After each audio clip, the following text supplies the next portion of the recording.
Hello everybody, welcome to आपकी class. मेरा नाम है सानू सिंह राठौर और आज हम लोग पढ़ने वाले हैं यूनिट नंबर 8 जिसका कि नाम है कोऑर्डिनेट ज्योमेट्री। ठीक है, तो कोऑर्डिनेट ज्योमेट्री में हम सबसे पहले पढ़ेंगे straight line, then circle and then parabola. तो हमारा जो स्ट्रेट लाइन चैप्टर है वो एकदम अलग है और बाकी एक चैप्टर रहेगा जिसमें सर्कल और पैराबोला एक साथ है। यानी कि आपको इस यूनिट में दो चैप्टर पढ़ने हैं। पहला स्ट्रेट लाइन, स्ट्रेट लाइन में काफ़ी इधर उधर चीज़ें भी होंगी, मतलब कि सिर्फ स्ट्रेट लाइन मत समझ लेना। और उसके अलावा अगर आपको पूछा जाए तो उसके अलावा आपके पास वो रहेगा, क्या बोलते हैं उसको, सर्कल एंड पैराबोला, जो कि एक चैप्टर में। तो ये दो चैप्टर हमको कवर करने हैं। तो स्टार्टिंग हम लोग करेंगे कार्टेशियन सिस्टम से, कोऑर्डिनेट सिस्टम से। हम लोग समझेंगे पहले कि कोऑर्डिनेट्स क्या होते हैं, किस तरीके से आसानी से उसको समझा जा सकता है। रटना अलग बात होता है, पर एकदम बेसिक लेवल पे वो होता क्या है सब बातें पता होंगी तो ज़्यादा करने में मजा आएगा, क्योंकि हम लोगों ने ये सारी चीज़ें पढ़ चुके हैं। तो कुछ अलग तरीके से मजाक मस्ती में पढ़ेंगे तभी मजा आएगा, वरना ये चीज़ों को पढ़ने में मजा नहीं है, क्योंकि ये सारी चीज़ें हम लोगों ने थोड़ी बहुत पढ़ रखी पहले से। तो स्टार्ट करेंगे हम लोग अपना सबसे पहले कार्टेशियन प्लेन के साथ, है ना। उसमें कोऑर्डिनेट सिस्टम मैं बताऊंगा आपको। तो जैसे आपको पता है, मैं कोऑर्डिनेट सिस्टम लिख रहा हूँ ना। प्लेन तो कोऑर्डिनेट होता है, कार्टेशियन होता है, पर हमको प्लेन से फ़र्क नहीं पड़ता ज़्यादा। हमको सिस्टम, कोऑर्डिनेट सिस्टम में साइन वगैरह भी देखने होते हैं ना। जैसे ये हमारा कार्टेशियन प्लेन है, ठीक है। इसमें यहाँ वाला पॉइंट हमेशा हम ओरिजिन मानते हैं, और इसके पीछे अगर आप आते हैं 1 2 3 एंड सो ऑन, है ना। उसी तरीके से ऊपर 1 2 3 4 1 2 3 4 1 2 3 4। ये वाला नाराज हो गया, कह रहा हमको भी 4 दे दो। लो भैया तुम भी 4 ले लो। अब देखो होता क्या है हमारा इसमें सिस्टम, क्या होता है। ये हमारा कार्टेशियन प्लेन है जिसमें कि ये एक्सिस एक्स होती है और ये वाई एक्सिस होती है। तो हम लोग इसको वाई और इसको एक्स मानते हैं। कभी कभार किसी किसी बुक में यहाँ पर भी नामांकन होता है, यानी कि यहाँ पर भी आप उसका नाम लिख सकते हैं। ये आप वाई डैश कर दीजिए, उल्टा कर दिया, ठीक है। इससे कुछ फर्क नहीं पड़ता। और ये आपका ओरिजिन होता है, हिंदी में मूल बिंदु भी कहते हैं। होता क्या है, हम लोगों ने देख रखा है कि यहाँ पर जब भी इस जगह पर कोई पॉइंट होता है वो दोनों पॉजिटिव होते हैं, ठीक है। जब इस जगह की बात होती है, मतलब कि ऊपर है पर इस तरफ है, तो माइनस प्लस हो जाता है। जब यहाँ पे होते हैं तो दोनों माइनस हो जाते हैं, यहाँ पे होते हैं तो प्लस माइनस हो जाता है। अब आपने रट तो रखा ही होगा, यहाँ दोनों प्लस, यहाँ दोनों माइनस, यहाँ माइनस प्लस, यहाँ प्लस माइनस, पर यार ये चीज़ सही नहीं है ना। क्योंकि अभी जब प्लेन बना हुआ है, चारों क्वाड्रेंट है, अगर एक को देखा जाए तो यहाँ क्वाड्रेंट कहलाता है, पूरा प्लेन है हमारा, ठीक है। तो हमको रटना नहीं, हमको समझना है कि ये प्लस प्लस क्यों होता है, माइनस माइनस क्यों होता है। बहुत सिंपल चीज़ है। इसमें मैं थोड़ा सा टाइम इसलिए स्पेंड कर रहा हूँ ताकि आप फैमिलियर हो जाएं दोबारा से, है ना। अगर मान लीजिए यहाँ पे एक पॉइंट है जिस पॉइंट का नाम है P, ठीक है, तो इसके कुछ वैल्यूज होंगी। अब यहाँ पे मैं कुछ बता देता हूँ। मान लो P है हमारा, उसमें X और Y है, तो X को बोलते हैं एब्सिसा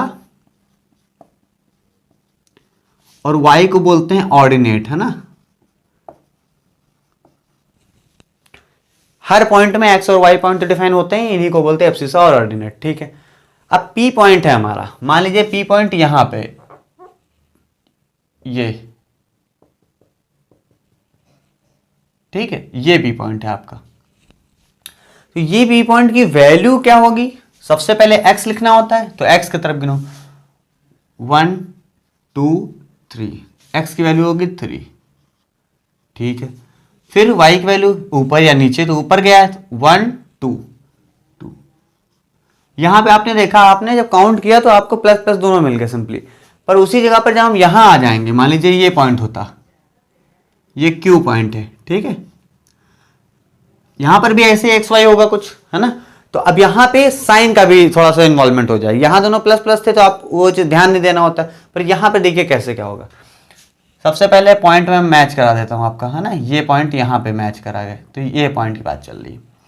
तो एक्स एक्सिस पे हमने कितना मूव किया, 1 2 3, ठीक है, तो 3 लिख दो। वाई एक्सिस पे कितना मूव किया हमने, 1 लिख देता हूं यहां पे मैं, 1 2 3। तो y की वैल्यू कितनी हो गई, 4, ठीक है। पर अभी आप सोच रहे होंगे यहाँ तो माइनस होना चाहिए, वो अभी मैं बताता हूँ क्यों मैंने अभी नहीं लिखा है, ठीक है। यहाँ पर भी लिख लेते हैं 1 2 वगैरह, 1 2 3 4, यहाँ पर भी आपका 1 2 3 4। एक्सिस, एक्स एक्सिस के अगर आप लेफ्ट साइड पे हैं, ठीक है, लेफ्ट नहीं राइट साइड पे हैं, यानी कि एक्स एक्सिस, और अगर आप हैं राइट साइड पे तो आपको प्लस करना होगा।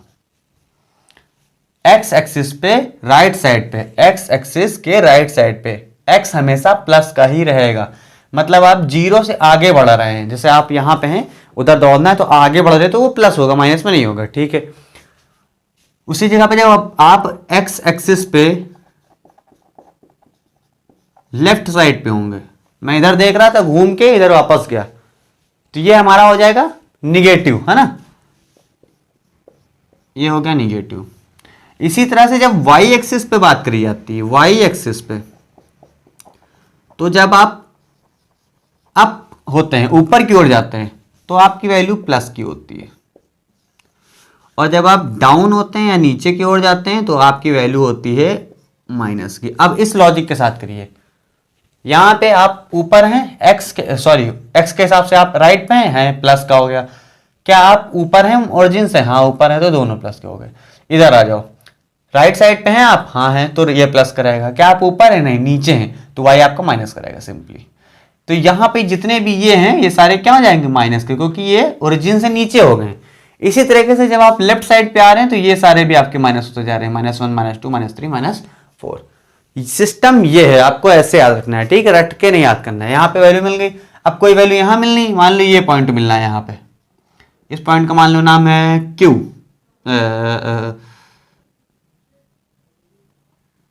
सी नाम है मान लो इस पॉइंट का, ठीक। क्या पॉइंट लिखोगे भाई? पहले एक्स लिखना है, एक्स मतलब 1 2 3 4, ठीक है। फिर वाई 1 2 3 4 वाई। आप लेफ्ट साइड पे हैं, आप नीचे हैं, माइनस, ठीक है। इस तरीके से आपको सिस्टम याद रखना। तो ये हो गया आपका कोऑर्डिनेट सिस्टम। यहां पे एक्स और वाई किस तरीके से डिफाइन करे जाते हैं मैंने आपको बता दिया, ठीक है। अब हम लोग आगे देखेंगे यार कि डिस्टेंस फार्मूला का क्या मतलब फार्मूला होता है। फार्मूला होगा तो पता ही होगा आपको, पर डिस्टेंस फार्मूले के यूज क्या होते हैं, कहां कहां पे वेरियस तरीके से आप इसका यूज कर सकते हैं, ठीक है, तो वो देखेंगे, ठीक है। साइन कन्वेंशन मैंने बता दिया आपको। अब डिस्टेंस फार्मूला पे आएंगे, है ना। Distance between 2 points. अब कोई इसको डिस्टेंस फार्मूला बोलता है, कोई डिस्टेंस बिटवीन 2 पॉइंट बोलता है, फर्क नहीं पड़ता है इस बात से। बात ये इंपॉर्टेंट है कि आपको 2 पॉइंट्स के बीच की डिस्टेंस निकालनी है। क्या बोल रहा है, कौन बोल रहा है, इससे फर्क नहीं पड़ता है, ठीक है। अब हम लोग यहाँ पे थोड़ा सा अपना जो प्लेन था इसी को साफ कर लेते हैं, यहीं पे अभी सिखाता हूँ आपको।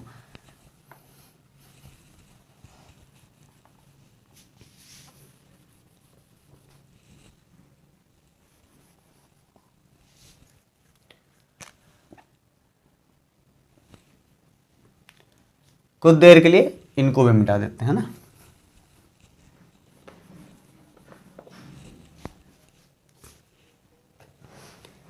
जब भी आप 2 पॉइंट के बीच की डिस्टेंस निकालना चाहते हैं तो आपको 2 पॉइंट के एब्सिसा और ऑर्डिनेट पता होने चाहिए। सिंपल सी बात है, ठीक है। यानी x की वैल्यू दोनों पॉइंट की और y की वैल्यू दोनों पॉइंट की आपको पता होना चाहिए। तो जब तक नहीं पता है, आप फॉर्मूला बनाने वाले हैं, तो आप p पहला पॉइंट है आपका, तो यहां आप लिखिए x1, y1, और q दूसरा पॉइंट है, यहां पे आप कर दीजिए x2, y2। सिंपल एकदम। जब वैल्यूज गिवन होंगे वैल्यूज कर लेंगे। फॉर्मूला क्या होता है सिंपली देख लेते हैं। फॉर्मूला के लिए आप इधर लिखोगे PQ, है ना। PQ लिखो चाहे QP लिखो, फर्क नहीं पड़ता, पर आप जनरली कन्वेंशन के साथ चलेंगे तो जो पहले होगा उसको पहले, जो बाद होगा बाद, है ना। अब फॉर्मूला लगा दीजिए। अब यहां पे फॉर्मूले में 2-3 प्रकार के वेरिएशन होते हैं, मैं सारे बता देता हूं। सबसे पहले आप x2 माइनस x1 करिए, x2 minus x1 plus y2 minus y1, दोनों का स्क्वायर है, और फिर रूट लगा दीजिए।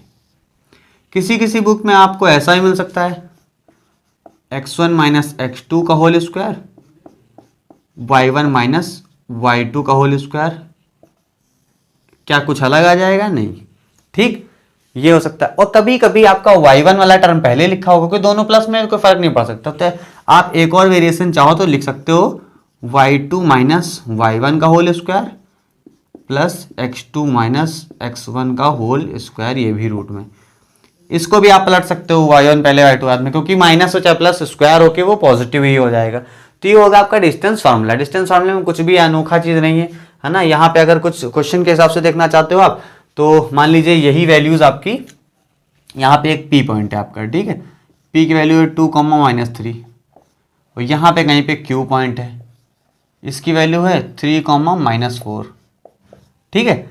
और कोई किसी ने पूछा कि इसके बीच की डिस्टेंस बताइए, PQ डिस्टेंस बताइए, तो आपको सिंपली क्या कर देना है, PQ is equal to x2 minus x1। आप याद रखिए x2 पहले ही रखिए, है ना, बार बार चेंज करेंगे फार्मूला में कंफ्यूजन हो जाएगी। x2 माइनस x1 यानी 3 - 2 का whole square plus y2 minus y1 यानी -4 -3, माइनस फार्मूले में -3 तो यहाँ है ये, तो यहाँ पे ये वाला ब्रैकेट लगा लो अगर जरूरत पड़ रही, ठीक है। रूट कर दिया आपने, 3 - 2 1 का स्क्वायर 1 हो गया, और ये आपका कितना हो गया 4 माइनस का 4 प्लस का 3, तो -4 + 3 कितना हो गया -1, इसका भी स्क्वायर 1 हो गया, तो आपका आंसर आ गया √2, ठीक है। कोई दिक्कत होगी नहीं इसमें, मुझे पता है। अब क्या कर सकते हैं हम लोग, आगे देखते हैं कुछ अच्छा, है ना। हाँ, एक और वेरिएशन होता है इसमें, एक स्पेशल केस होता है, स्पेशल केस, ठीक। कभी कभार क्या होता है, Q पॉइंट है ही नहीं, मान लो, है ना। मैं नीचे बना दूं क्या, ऊपर वाला डायग्राम ऊपर वाले के लिए रहेगा, नीचे बना दे रहा हूं दूसरे वाले के लिए। ये हमारा बना दिया मैंने ऐसे करके, यहाँ पे P पॉइंट है, यहाँ 1 2 3 1 2 3, कोई ज़रूरत है नहीं, तो P पॉइंट ऐसे मैंने यहाँ बना दिया। अब P की वैल्यू गिवन है x, y, यहाँ पे Q है ही नहीं।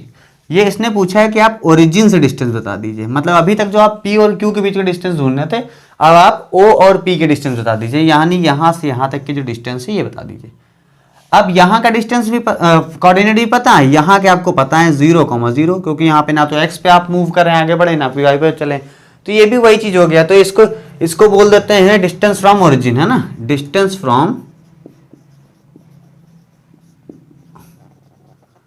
ओरिजिन। मतलब कि अगर ओरिजिन से आपको किसी पॉइंट का, प्लेन में किसी पॉइंट की डिस्टेंस चाहिए, तो आपको ये फॉर्मूला लगाना पड़ेगा। फॉर्मूला क्या हो जाएगा, OP लिखो चाहे PO लिखो, फर्क नहीं पड़ता है, ठीक है।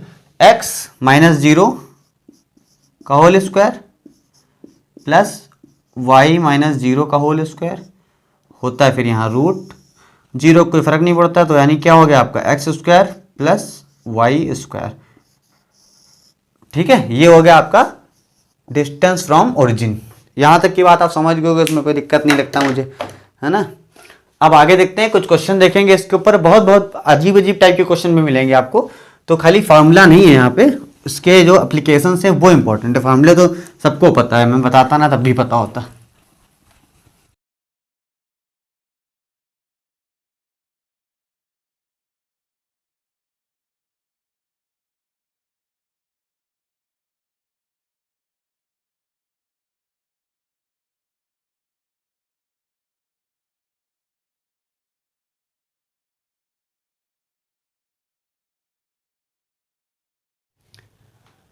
तो दोस्तों यहाँ पे 2 स्पेशल केसेस और थे, मुझे याद आ गए और बुक में भी दिख गए एकदम से, तो मैंने सोचा वो भी आपको मैं यहाँ से बता देता हूँ, ठीक है। यहाँ पे क्या हो गया कि आपका जो प्लेन है उसके एक्स एक्सिस के पैरेलली एक लाइन है जिसका नाम है PQ, और सिमिलरली वाई एक्सिस के लिए भी देखेंगे कि वाई एक्सिस के पैरेलल, ये रहा पैरेलल लाइन, एक लाइन है, ठीक है। तो इस केसेस में भी आपका वो क्या मिलेगा, जो डिस्टेंस फार्मूला होगा वो क्या बनेगा, काम वही है। डिस्टेंस फार्मूला आप वही निकाल सकते हो अपने मन से भी, कोई दिक्कत नहीं, पर यहाँ पे एक स्पेशल फार्मूला बन जाएगा, इसलिए मैं बता देता हूँ। P की आप नाम दे दीजिए x1 y1, P पहले होता है तो 1 के फॉर्म में, और ये q बाद में है तो y2 के फॉर्म में। उसी तरीके से ये आपका दे दिया गया x1 y1 और ये हो गया आपका x2 y2। ये सारी बातें आपको पता है। पहला केस है when line parallel to PQ। Line का नाम क्या है? PQ, parallel to x axis. Line यानी PQ पैरेलल है x एक्सिस के पैरेलल है तो क्या होगा? देखिए P के बारे में आपको पता है, x1 y1, Q भी आपको पता है x2 y2। आपको निकालनी है डिस्टेंस। डिस्टेंस यानी कि PQ, फॉर्मूला हो गया क्या आपका? x2 minus x2 minus x1 का whole square plus y2 minus y1 का होल स्क्वायर। ये तो होगा आपका जनरल फार्मूला, आपको पता ही है। अब आप सोच रहे हो कि इसमें नई चीज़ क्या हो गई, है ना? नई चीज़ ये हो गई कि सही से अगर आप यहाँ पे देखेंगे तो अगर हम इधर बढ़े आगे 1 2 3 4 5 6 7 8, P की वैल्यू कितनी है? 1 है। 1 मानेंगे नहीं, 1 सिर्फ बता रहा हूँ, है ना? Q की वैल्यू कितनी है? 2 3 4 5 6 7 8, 8 है।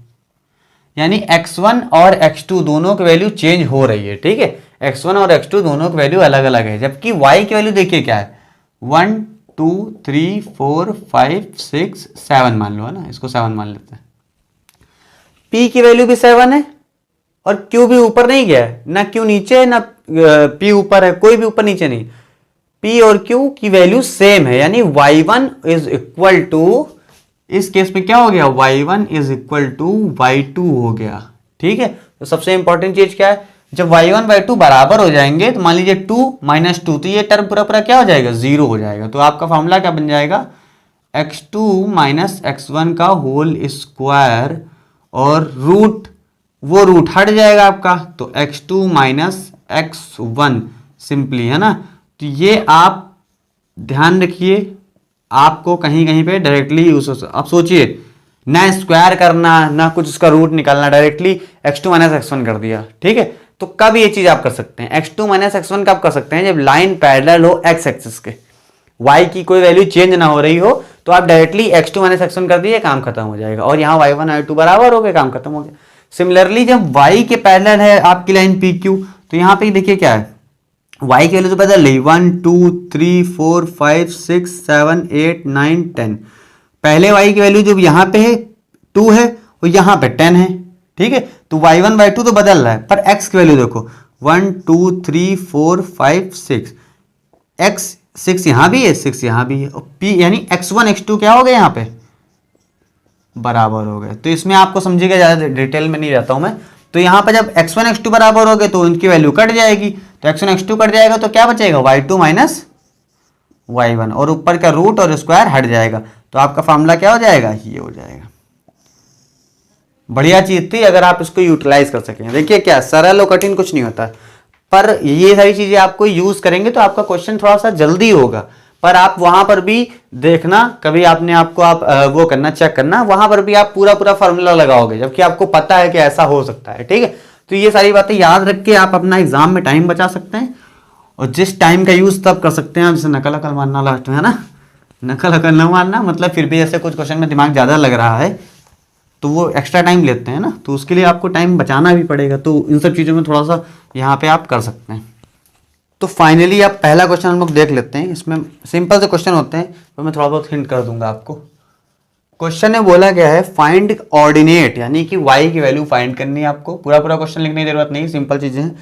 When x is equal to 10 and distance given है आपकी, डिस्टेंस जो PQ PQ निकाल लेते अभी तक हम लोग, वही डिस्टेंस आपकी 10 यूनिट्स गिवन है, ठीक है? इतना कह दिया गया। और P आपका गिवन है, P XY आपका गिवन है 2, -3। आप सोच रहे होंगे क्या क्या चीजें दे दी गई है ना। तो देखिए क्या कहा गया है यहाँ पे। एक लाइन है जिसका नाम है PQ, ठीक है? जिसमें P की वैल्यू डायरेक्टली गिवन है 2, -3, और Q की वैल्यू ये रही आपकी, ये Q की वैल्यू गिवन है, तो इसको आप कैसे लिख सकते हैं, Q X Y is 10, y, है ना, ये भी एक तरीका लिखने का हो सकता है। यहां पे Q की वैल्यू लिख दो 10, y, ये दो चीजें हो गई आपकी, और ये डिस्टेंस गिवन है कि ये 10 यूनिट है आपकी, ठीक है। अब आप सीधे सीधे अपना फॉर्मूला लगाइए। फॉर्मूला क्या होता था, P Q is equal to x2 minus x1, यानी 10 माइनस 2, 8 का स्क्वायर डायरेक्टली लिख रहा हूं मैं, प्लस y माइनस 3, तो प्लस 3 हो जाएगा ना, y माइनस 3 तो प्लस 3 हो जाएगा, स्क्वायर हो जाएगा इसका, और यहाँ पे रूट है। अगर आपने डायरेक्टली वैल्यू पुट कर दी है तो पी क्यू की वैल्यू तो पता है, यहाँ पे पी क्यू की डिस्टेंस डायरेक्टली पुट कर दीजिए 10, ठीक है। ये 10 पड़ा रहने दो, 10 को कर लेते हैं 100, क्यों, ये रूट हटेगा, स्क्वायर करेंगे तो इधर साइड 100 हो जाएगा आपका, इधर हो जाएगा 8 का स्क्वायर 64, प्लस यहाँ पे फार्मूला खोल देते हैं a square plus b square plus 2ab, ठीक है। इंक डालता हूं मैं थोड़ा सा, यहाँ पे y की वैल्यू बता दूं बस खाली, ठीक है। अब ये हो गया आपका 64, इधर भेज देंगे, माइनस हो जाएगा तो आपका बचेगा कितना 36, और ये 9 और 36, और ये यहाँ पे -9 और हो जाएगा तो 27 हो जाएगा सिंपली मेरे हिसाब से, 27 y स्क्वायर प्लस 6y, 64, 10, 74, 73, 27 बचा, इधर 27 है, इधर माइनस में 27 आ गया आपका, ये हो गया 0 आपका। इसके बाद आपको फैक्टराइजेशन करना है। फैक्टराइजेशन के लिए मैं यहाँ पे छोटी सी ट्रिक बता देता हूँ, ट्रिक कहो या मेथड कहो आपके ऊपर है, बस समझ लीजिए क्या करते हैं। फैक्टराइजेशन करते समय आपको ध्यान क्या देना होता है, जो सबसे बड़ी पावर है वाई स्क्वायर और जो कांस्टेंट टर्म है इनके मल्टीपल्स देखिए, यानी कोफिशिएंट देखिए, सॉरी, तो इसका कोफिशिएंट कितना है, बच्चे बोल देते वाई स्क्वायर, कोफिशिएंट नहीं है वाई स्क्वायर, वो तो वेरिएबल है। कोफिशिएंट होता है जो इसके साथ लगा होता है, मान लीजिए 2 वाई स्क्वायर लिखा होता है तो इसका कोफिशिएंट है 1, अगर कुछ नहीं तो 1 बोल सकते हो। इसका कोफिशिएंट कितना है 27, ये तो पूरा 27 रहेगा ही। अब इसका एलसीएम करते हैं, तो एलसीएम ना करिए, डायरेक्ट तोड़ने की कोशिश करिए, 3 × 9, 3 × 27, ऐसे ही तोड़ दिया करें डायरेक्टली। अब आपको क्या बनाना है, 6 बनाना है इन पूरे टर्म से, 1 का भी यूज कर सकते हैं अगर आपको जरूरत पड़े तो, पर कभी कभी बच्चे कंफ्यूज हो जाते हैं, बहुत बड़े बड़े नंबर होते हैं, कैसे करें, 3 × 9 + 3, ये वो पता नहीं कितना क्या क्या करने लगते हैं। सिंपल रखिए, बड़ा नंबर होगा तो सबको कंफ्यूजन होगा, उसमें कोई बड़ी बात नहीं, पर यहाँ पे देखिए क्या आप सीख क्या सकते हैं, ये जो साइन होता है, ये वाला साइन, ये आपको बताता है अल्टीमेटली आपको करना क्या है, प्लस करना है या माइनस करना है। जैसे 3 × 3 = 9 हो गया, दूसरा टर्म बचा 3। अब आपको क्या करना है, यहां पे वो सोचना ही नहीं, जो यहां पे वो करना है। बन गया 6 कि नहीं बन गया, ये ही साइन अल्टीमेटली यूज होगा। खूब मल्टीप्लाई वगैरह करने के बाद लास्ट में आपको माइनस ही करना पड़ेगा, अगर यहां माइनस है, अगर यहां प्लस है तो प्लस करना पड़ेगा, यानी 9 - 3 बन गया आपका। तो यहां पे आप सवाल सॉल्व कर लेते हैं, वाई स्क्वायर प्लस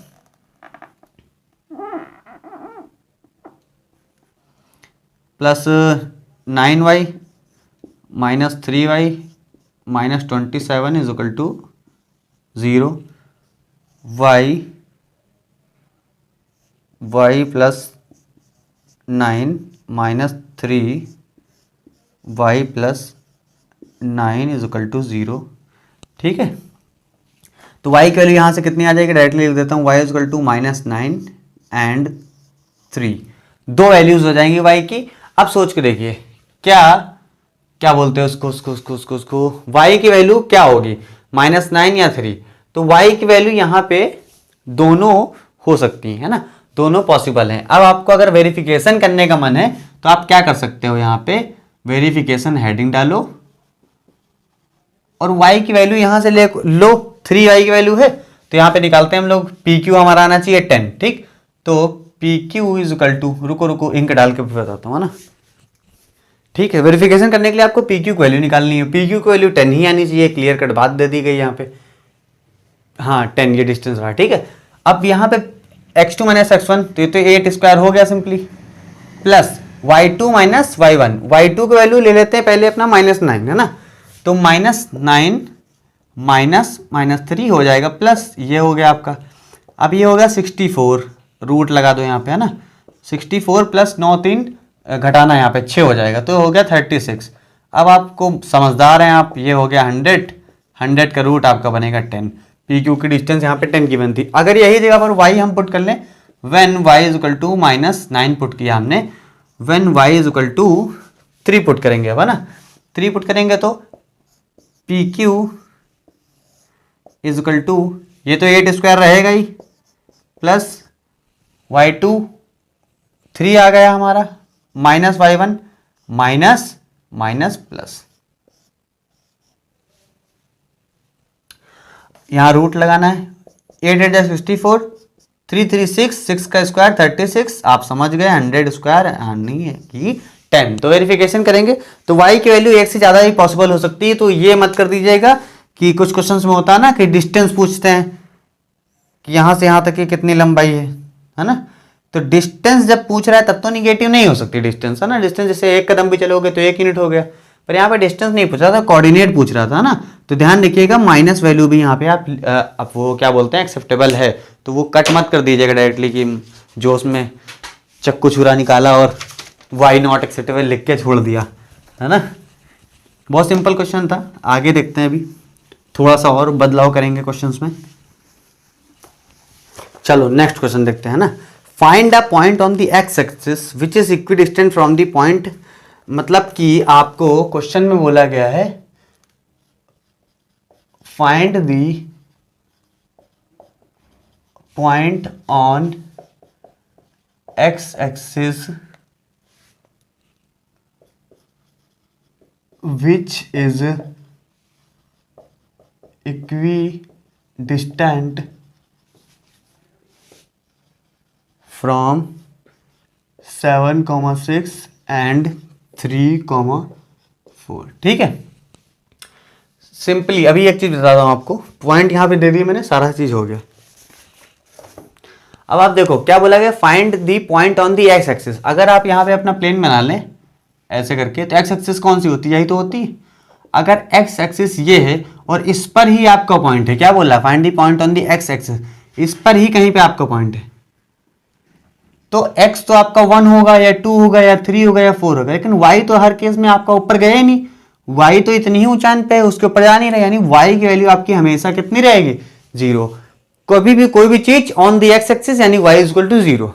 ठीक है, तो एक्स एक्सिस पे नहीं पता मुझे, तो आप मान लेना कोई पॉइंट यहां पे जिसका नाम है P, तो यहां पे x की तो कोई वैल्यू होगी पर y की वैल्यू 0 होगी, तो यहां पे लिख लेते हैं ना सॉल्यूशन में, on x axis y equal to 0, it implies that P is x, 0। ये पॉइंट है आपका जो कि एक्स एक्सिस पे रहेगा। अब इसके बारे में थोड़ा सा डिटेल पता करते हैं। x हमको यही पॉइंट ही निकालना है, x है ना, y तो 0 हो ही गया, वो इक्विडिस्टेंट है यहां से यहां से। अब क्या करते हैं, इस पॉइंट को मान लेते हैं a कर लेते हैं, a इक्वल टू है ना, और दूसरे पॉइंट को मान लेते हैं b। उन्होंने क्या बोला कि आपका जो पॉइंट ये वाला है, फाइंड द एक्स एक्सिस, जो भी ये पॉइंट है यानी कि p पॉइंट, वो दोनों से इक्विडिस्टेंट है। इक्विडिस्टेंस हाई स्कूल में भी पढ़ा होगा आपने, इक्विडिस्टेंट का मतलब होता है दोनों से वो इक्वली डिस्टेंस रखता है। यानी मान लीजिए अगर आपका a यहाँ है, p यहाँ है, तो इसकी जितनी डिस्टेंस है, मान लीजिए b यहाँ है, ऐसे मतलब ये पॉइंट असलियत में नहीं है ना, ये दोनों डिस्टेंस क्या है, इक्वल है, यानी P A equal to P B है, सिंपल लैंग्वेज में कहा जाए तो। यहाँ पे आपने लिख दिया P A equal to P B, क्योंकि अकॉर्डिंग टू द क्वेश्चन ये गिवन है हमको। पी ए की वैल्यू क्या आ जाएगी, यहाँ पे है आपका p, यहाँ पे है a, किसी को भी पहले रखिए, आप इसको पहले लीजिए ना, तो क्या हो जाएगा आपका, इसको पहले लीजिए तो x आपका प्लस में आ जाएगा, p और a यानी कि x माइनस 7, x माइनस क्या यार 7 का स्क्वायर प्लस y 0 है -6, 0 - 6 का स्क्वायर, यहां होता है रूट, तो रूट और सामने वाले में भी रूट रहेगा तो रूट कट जाता है, रूट आप यूज मत करिएगा, चाहे तो एक बार रूट लिखे अगले में हटा दीजिए, पर चाहे डायरेक्टली कर दीजिए। दूसरा लिख लीजिए p से b का, p से a का होगा, p से b का, तो x - 3 का होल स्क्वायर प्लस 0 - 4 का होल स्क्वायर। ये गिवन था आपको according to the question ATQ, है ना। ये हो गया आपका a square plus b square minus 2ab 14x, ठीक है। ये हो गया 6 का स्क्वायर यानी -6 का स्क्वायर, कुछ भी हो स्क्वायर होने पॉजिटिव हो जाता है। यहाँ पे आ जाओ a square plus b square minus 6x plus 4 का 16, ये हो गया सिंपल आपका। अब देखिए सिंपली x स्क्वायर सामने सामने कट गया, या इधर लाके सब्सट्रैक्ट करके कट लीजिए, आपके ऊपर है। फिर हो गया आपका ये, पहले x पे ध्यान दे देते हैं, यहाँ पे 14x है, यहाँ पे 6x है, इसको इधर लेके आएंगे तो प्लस का हो जाएगा, यानी माइनस का 8x बचेगा इधर, है ना। तो माइनस का 8x पहले लिख लो, x खत्म हो गए सारे। अब नंबर्स को जोड़ना है आपको, 16 और 9 25 हो गया, ये 25 इधर लेके आएंगे माइनस का हो जाएगा आपका, और ये कितना हो गया आपका 49 और 36, अगर एक इसको दे दिया जाए तो 50 और 85 हो गया, प्लस का 85 मतलब 85, ये खत्म हो गया पूरा आपका, इक्वल टू 0 कर दीजिए। ये है -8x और ये हो जाएगा 25 घटा दो इसमें से 60 बचेगा, प्लस का 60 इज इक्वल टू 0 उधर भेज दो, तो 8x is equal to 60, x is equal to कितने से कट करा जाए इसको,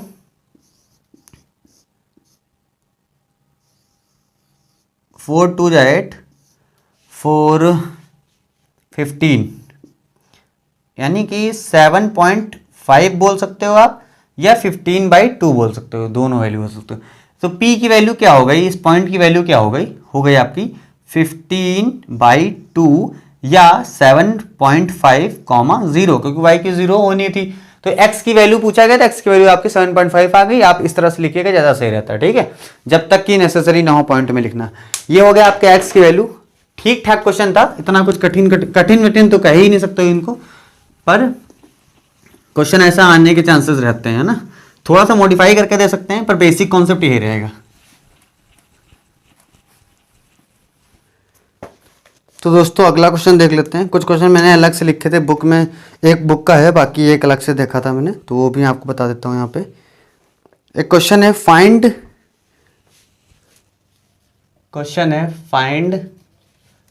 x इफ q की वैल्यू है 0,1 इज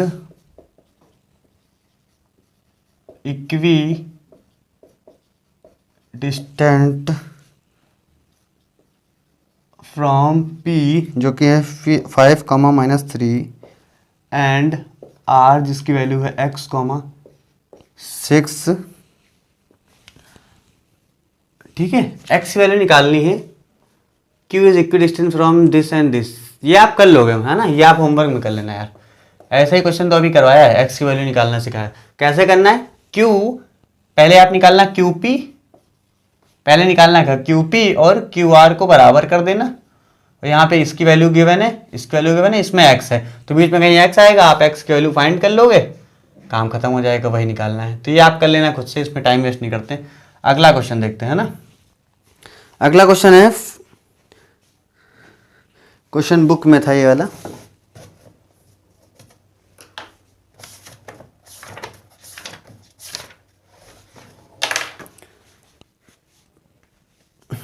इफ द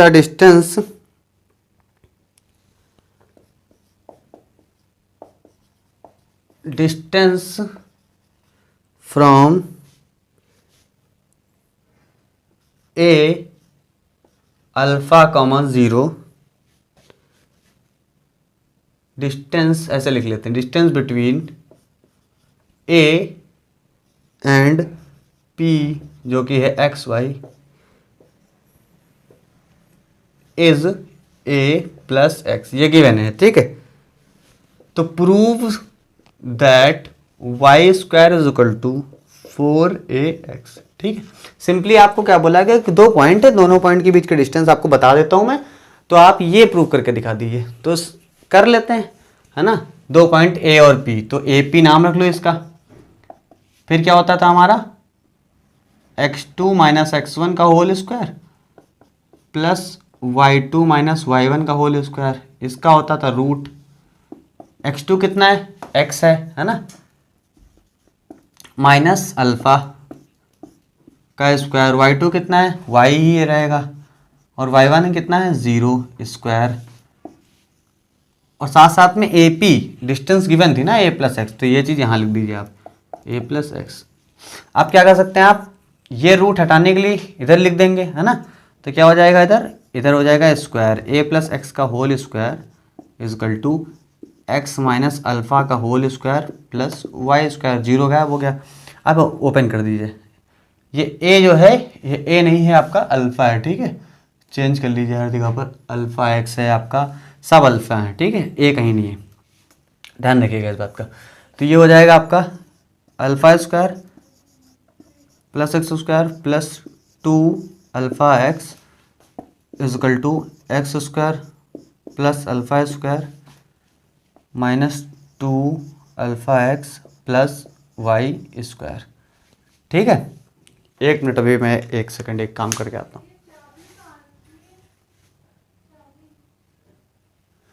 चलो ठीक है, हो गया। एक्चुअल में मेरे यहाँ जो रेंट पे रहते हैं वो चाबी के लिए पूछ रहे थे, तो वही मैंने सोचा बता देता हूँ। चलो ठीक है, काम हो गया।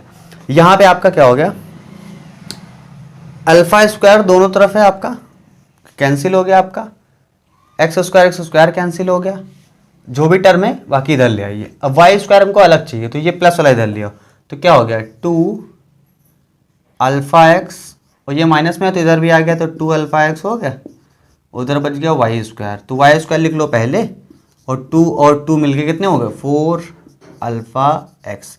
यही बात प्रूव करनी थी, बहुत सिंपल क्वेश्चन था, दिखने में अजीब था, बस खाली सॉल्व करने में कोई दिक्कत नहीं थी। तो यहाँ पे प्रूव आपका सिंपल सा था, मैंने कर डाला।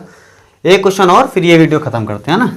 अगले वीडियो में सेक्शन फार्मूला देखेंगे, सिर्फ इंटरनल सेक्शन फार्मूला नहीं देखेंगे, जो एक आपका सेक्शन फार्मूला होता है जो कि आपने कभी सुना ही नहीं होगा, वो भी देखेंगे, जिसको बोलते हैं एक्सटर्नल सेक्शन फार्मूला, ठीक है। क्योंकि आप 11th में हो, थोड़ा बहुत इधर उधर चीज़ें भी पता होनी चाहिए। मान लीजिए एक्सटर्नल वाला आ गया तो कैसे करेंगे आप, पता ही नहीं होगा, है ना, कि एक्सटर्नल सेक्शन फार्मूला क्या होता है। सेक्शन फार्मूला आपने हाई स्कूल में पढ़ा होगा, पर वो इंटरनल वाला होता है ना। इसमें रेशियो इशू भी देते थे, के कॉमा (1:1) वगैरह, वो वाला।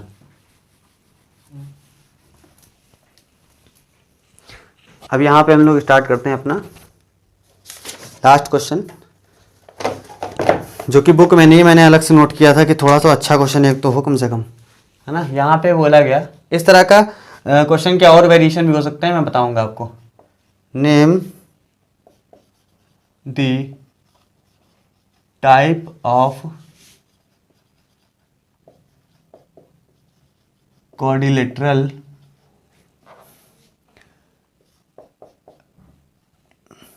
ये ए है आपका, ठीक है, ए। फिर इसी तरह से बी गिवन है आपको 1,0, फिर सी गिवन है -1,2, और डी भी यही लिख देता हूँ, डी गिवन है आपको -3,0, ठीक है। ABCD आपको गिवन है, मस्त ABCD पढ़ना है हम लोग को, ठीक है। कि बताना है हम लोगों को कि ये किस तरह का क्वाड्रिलेटरल बनेगा। अगर इन चारों पॉइंट से हम क्वाड्रिलेटरल बनाते हैं तो कौन सा बने, क्वाड्रिलेटरल मतलब जिसमें 4 साइड्स होती थी ना, तो कौन सा क्वाड्रिलेटरल बनेगा। तो यार सिंपली हमको ऐसे तो नहीं बता सकते हैं, ऐसे स्क्वायर बनेगा, पैरेललोग्राम बनेगा, ट्रेपेजियम बनेगा, रोम्बस बनेगा, कुछ नहीं पता, ठीक। लेकिन हम सिंपली इसके बीच की डिस्टेंस निकाल के बता सकते हैं। क्यों? क्योंकि जनरली क्या होता है कि अगर 4 डिस्टेंस इक्वल है, मान लीजिए ABCD निकाला आपने, 4 डिस्टेंस इक्वल आ गई, तो आपको पता है फिर वो स्क्वायर है। अगर 2 डिस्टेंस इक्वल आ गई, ठीक है,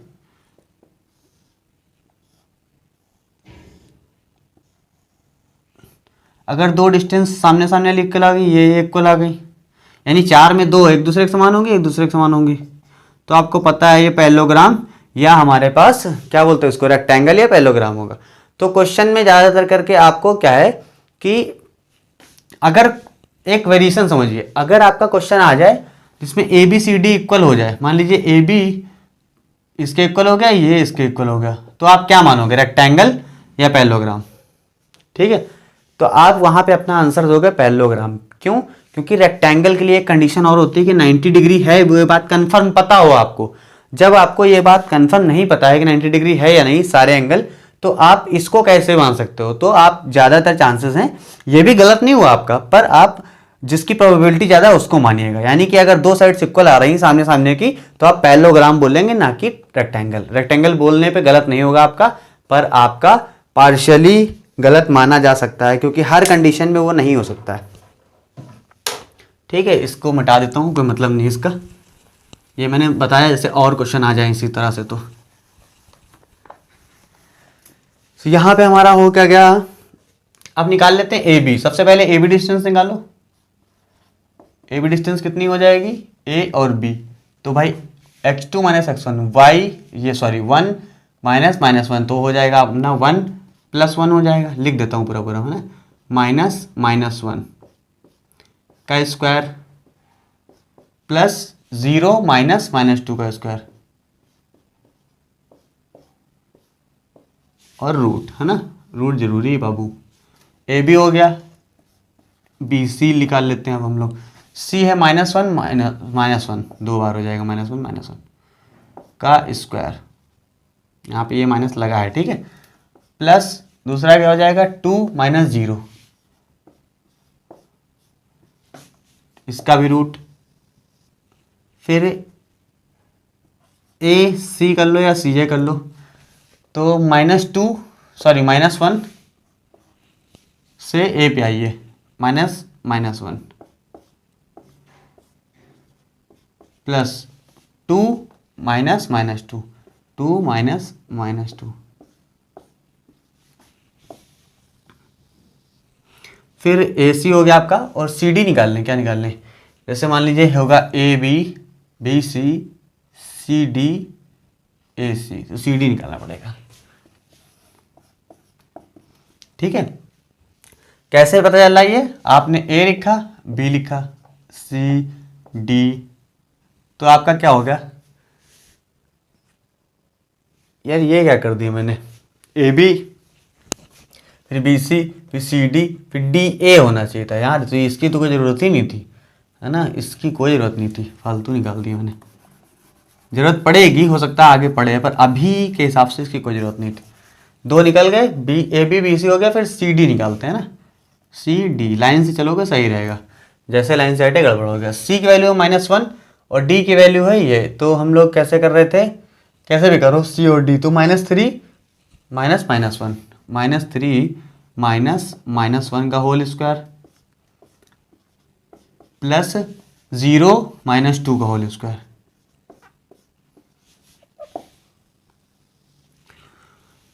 फिर हो गया डी ए, लास्ट पॉइंट और फर्स्ट पॉइंट, ठीक है, रूट तो रहेगा इसमें भी। डी और ए, -3 माइनस -1,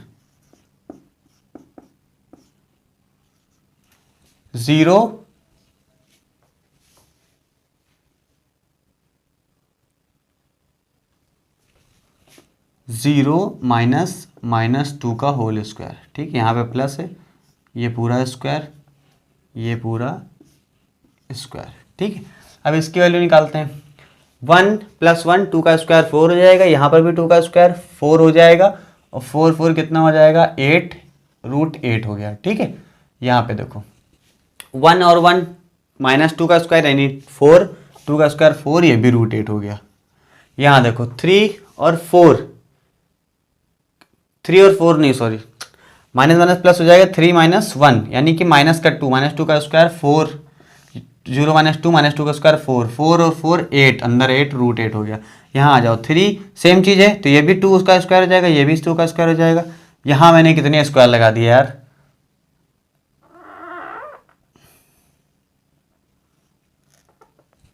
ठीक है, ये भी आपका √8 हो गया। चारों साइड्स आपकी इक्वल हो गई हैं, ठीक है। अब एक बात और बता दूं मैं आपको, 4 साइड इक्वल होने का जरा सा भी मतलब ये नहीं है कि वो स्क्वायर ही होगा। 4 साइड इक्वल होने का मतलब ये भी हो सकता था कि वो क्या हो, रोम्बस हो, है ना। पर अगर ये साइड्स भी इक्वल आ जाएं, सॉरी डायगोनल भी इक्वल आ जाए, तो 110% हमारा वो स्क्वायर होगा। अगर डायगोनल छोटे बड़े आ रहे हैं तो वो रोम्बस होगा। तो अभी स्क्वायर है या रोम्बस है हमको नहीं पता। अब हम लोग अब इस खोज पे निकलते हैं कि स्क्वायर है या रोम्बस। तो स्क्वायर अगर होगा तो डायगोनल इक्वल हो जाएंगे, डायगोनल निकालते हैं। डायगोनल का वैल्यू क्या है, ए सी और बी डी। चलो ए सी निकालते हैं, ए सी, ये डायगोनल पे आ गए हम लोग, है ना। ए सी, ए सी, ए ये रहा, सी ये रहा, सी से स्टार्ट करो, -1 -1 का square plus 2 minus minus 2, 2 minus minus 2 का स्क्वायर, ये लगा दो रूट यहाँ पे। इसी तरह से AC हो गया, और ये क्या रहेगा BD। ठीक, BD में भी रूट तो अपना चलेगा ही।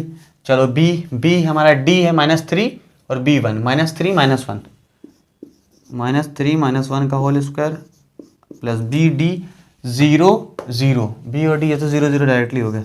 0 छोड़ो, 0 का क्या लिखना है, कैसे 0 हो गया, B और D में देखो, ये भी 0 और B में 0, ये हो गया आपका। अब यहाँ वैल्यू कितनी हो जाएगी -1, और ये +1 हो जाएगा, ये 0 हो जाएगा आपका। ये हो जाएगा 2 + 2 4, 4 का स्क्वायर 16, रूट का 16। यहाँ पे देखो -3 और 1 -4 यानी √16। अब √16 की वैल्यू क्या होती है, इससे कोई फर्क नहीं पड़ता है, दोनों इक्वल आ गए डायगोनल, इसका मतलब ये भी हमारा क्या हो जाएगा, स्क्वायर हो जाएगा। वैल्यू सॉल्व करने से मतलब नहीं, यहाँ पे प्रूफ करना था हमको स्क्वायर होगा नहीं होगा। सारी साइड्स इक्वल आ गई, यस। डायगोनल इक्वल आ गए, फिर से यस, सही है। एक बात और होता है, चलो वो कोई ज़रूरी नहीं है, उसको मैं कभी आगे बता दूंगा ना। एक क्वेश्चन और बाकी बचा है इसमें का, है ना, वो भी करवा देता हूँ, मेरे ऊपर से वो बोझ खत्म हो जाए। ये वाले क्वेश्चन का क्वेश्चन बहुत सिंपल सा है। यहाँ पे गिवन है आपको A, जैसे पिछला क्वेश्चन था वो क्वाड्रिलेटरल पे था, ये आपका ट्रायंगल पे है, 3 साइड्स वाला। A गिवन है, B गिवन है और C गिवन है। B की वैल्यू कितनी है 3, 5 -1, -1। ठीक है, जो पिछला वाला क्वेश्चन मैंने होमवर्क में दिया था उसको आप कमेंट बॉक्स में उसका आंसर दे सकते हैं। जिसका सही होगा मैं बता दूंगा, इसका गलत होगा मैं बता दूंगा। तो आपको अगर आपको लगता है कि आप जवाब देना चाहते हैं, जरूर से जरूर उस पर बता सकते हैं आप। राइट एंगल ट्रायंगल, है ना, यहाँ पे आपको बताना है कि ये जो ABC हैं, ये 3 वर्टिसेस हैं ट्रायंगल के, क्या ये राइट एंगल ट्रायंगल को फॉर्म करेंगे। राइट एंगल ट्रायंगल, ये तीनों वर्टिसेस गिवन है ABC, आपको मान लीजिए ऐसे कुछ होगा ABC, तो बोल रहे क्या ये राइट एंगल ट्रायंगल है या नहीं, इस बात को आपको प्रूफ करना है। तो राइट एंगल ट्रायंगल प्रूफ करने के लिए क्या होता है, पहले तो साइड्स निकालना ही है, पहले वो निकाल लेते हैं। AB कितना हो जाएगा आपका 3 - 4 का स्क्वायर प्लस 5 - 4 का स्क्वायर और रूट। फिर आपका AB हो गया, BC निकाल लो, -1 -3 का स्क्वायर प्लस -1 -5 का स्क्वायर और AC हो गया आपका 4 -4 -1, तो +1 कर देते ना डायरेक्टली, +4 वही चीज़ हो जाएगी, 4 + 1 का स्क्वायर। ये 3 निकल गया आपके, है ना। ये आ गया आपका 4 3 - 4 -1, 1 का स्क्वायर, ये 1 का स्क्वायर, ये हो गया √2 आपका। 1 का स्क्वायर 2 हो गया, √2 आंसर आ गया आपका। यहाँ पे देखते हैं ये कितना हो जाएगा 4, ये कितना हो जाएगा 6, 4 का 16, 6 का 36, 36 और 16 52, रूट का 52। अब यहाँ पे आते हैं हम लोग, 5 + 5 25 + 25 रूट का 50। अब देखिए 3 साइड्स यहाँ पे आपने निकालनी है, पर अगर आपको बात एक प्रूफ करने के लिए बोला गया राइट एंगल ट्रायंगल प्रूफ करना है। अगर ये मान लीजिए क्या होता, 3 ही तरह के ट्रायंगल जनरली होते हैं ना, होते तो 4 तरह के हैं। एक होता है आपका इक्विलेटरल ट्रायंगल, उसमें क्या होता है ये साइड ये साइड ये साइड तीनों इक्वल होती हैं। क्या तीनों साइड इक्वल आई हैं? नहीं आई हैं, ठीक है। तो ये तो इक्विलेटरल ट्रायंगल तो नहीं हो सकता है आपका। फिर उसके बाद होता है आइसोसेल्स ट्रायंगल, उसमें 2 साइड्स इक्वल होती हैं। तो क्या इसमें 2 साइड्स को इक्वल आई नहीं आई, तो आइसोसेल्स भी नहीं हो सकता है, ठीक। उसके बाद एक ट्रायंगल होता है आपका स्केलिन ट्रायंगल, उसमें क्या होता है तीनों वैल्यूज अलग होती है, 1 2 3। तो ये स्केलिन हो सकता है, स्केलिन हो सकता है। और उसके बाद ये बोला गया कि राइट एंगल ट्रायंगल प्रूव करके दिखाओ, अगर है तो, नहीं है तो भी बता दो कि नहीं है। तो राइट एंगल ट्रायंगल में कैसे प्रूव कर सकते हो? राइट एंगल ट्रायंगल तो स्केलिन भी हो सकता है, तीनों इक्वल हो जाए, पर राइट एंगल प्रूव करने के लिए आपको पाइथागोरस थ्योरम प्रूव करनी पड़ेगी। पाइथागोरस थ्योरम से आपको प्रूव करना पड़ेगा, ये है या ये है, इसका पता कैसे करेंगे? पाइथागोरस लगा दो, अगर राइट एंगल प्रूफ नहीं हो पाए तो स्केलिन में डाल देंगे, है ना। तो पाइथागोरस थ्योरम लगाते हैं आप, है ना। पाइथागोरस थ्योरम क्या होती है? मान लो एक ट्रायंगल है, उसमें ये एंगल अगर 90 डिग्री है तो ए बी सी ऐसा होगा। तो जो सबसे बड़ी वैल्यू होगी, ए बी सी पे मत जाओ ना, ए बी सी गड़बड़ हो जाएगा यहाँ पे। जो सबसे बड़ी वैल्यू होती है, यानी कि हाइपोटेनस का स्क्वायर होता है, वो दोनों दूसरी साइड्स के स्क्वायर के सम के बराबर होता है। तो सबसे बड़ी वैल्यू हमारी ये है, तो जाहिर सी बात है रूट 52 का स्क्वायर इज इक्वल टू बाकी दोनों साइड्स के स्क्वायर, बाकी दोनों साइड के स्क्वायर का सम, यानी दोनों साइड लिख दिया हमने, ये और ये, और उसका सम कर दिया। ये दोनों बराबर होने चाहिए राइट एंगल ट्रायंगल के हिसाब से। तो वही बात आ रही, ये आपका 52 हो गया, ये भी आपका 2 हो गया, ये भी आपका 50 हो गया। तो क्या दोनों बराबर नहीं आ गए हैं? दोनों 52 इक्वल टू 52 आ गए हैं, यानी कि ये राइट एंगल पाइथागोरस थ्योरम यहाँ से प्रूफ हो रही थी। इसका मतलब ये हमारा पाइथागोरस थ्योरम के through right angle triangle proof हो गया। तो दोस्तों ये थी वीडियो। अगर आपको वीडियो अच्छी लगे तो जरूर से जरूर लाइक करें, अपने दोस्तों के साथ शेयर करें, हमारे चैनल को सब्सक्राइब करके नोटिफिकेशन बेल जरूर ऑन करें, और अपना कमेंट में फीडबैक डालें ताकि हमको कुछ समझ में आए कि हम कैसा कर रहे हैं या क्या आपको चाहते हैं। और बाकी क्या बोलते हैं कि आप कुछ नया अगर चाहते हैं इधर उधर का भी, जैसे कुछ नए बच्चे जो भी देख रहे हैं उसको कुछ आप नया टॉपिक चाहते हैं, या कुछ ऐसा टॉपिक जो आपको आता नहीं है, पूरा चैप्टर नहीं चाहते हैं, स्पेशली वो टॉपिक चाहते हैं, तो वो भी आप अपना रिक्वेस्ट नीचे डाल सकते हैं। जब भी मुझे लगेगा, देखिए लॉग के ऊपर मैं वीडियो नहीं बनाना चाहता हूँ इसलिए क्योंकि उसके ऊपर मैंने लगभग वीडियो बना दी है। आप लोग पता नहीं वो वीडियोस ना देख के दोबारा से क्यों डिमांड कर रहे हो, फिर भी मैं बना दूंगा अगर आपकी शौक पूरी हो जाएगी उससे। आपने इसी तरह से बाइनरी नंबर के लिए कहा था एडिशन और सब्सट्रैक्शन बताइए, मैंने बता दिया, उसको किसी ने देखा भी नहीं, तो कोई मतलब नहीं बनता है ना। तो अगर आप वाकई में चाहते हैं तो जरूर कमेंट करिए। अगर आप ऐसा सब मजाक मस्ती कर रहे हैं तो कोई ज़रूरत नहीं है, उसको कमेंट करने से कोई फायदा नहीं है, पता चल जाता है ना कौन सीरियसली बात कर रहा है, कौन ऐसे मजाक कर रहा है। तो मिलता हूँ अगली वीडियो में, तब तक के लिए धन्यवाद। अगली वीडियो में हम लोग पढ़ेंगे section formula, internally section formula और एक्सटर्नली सेक्शन फार्मूला और मिड पॉइंट फार्मूला, ठीक है।